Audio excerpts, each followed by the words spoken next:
હમણાં મેરામાં ભાગદડ મચી છે, અનેક લોકો ઘાયલ થયા છે, અનેક લોકોના મોત થયા છે. આ ઘટના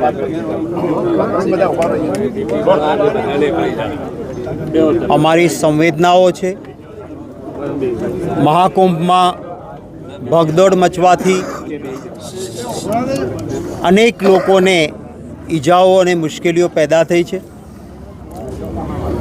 એના માટે કોંગ્રેસ પક્ષ પોતાની સંવેદનાઓ જતાવે છે. જ્યારે તમે માત્ર વોટ બેંક પોલિટિક્સ માટે,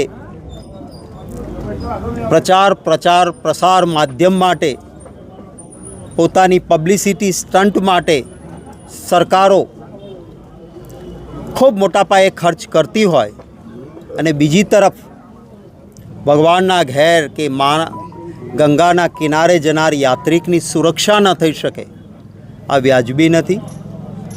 સરકારે આની ચિંતા કરવી જોઈતી હતી.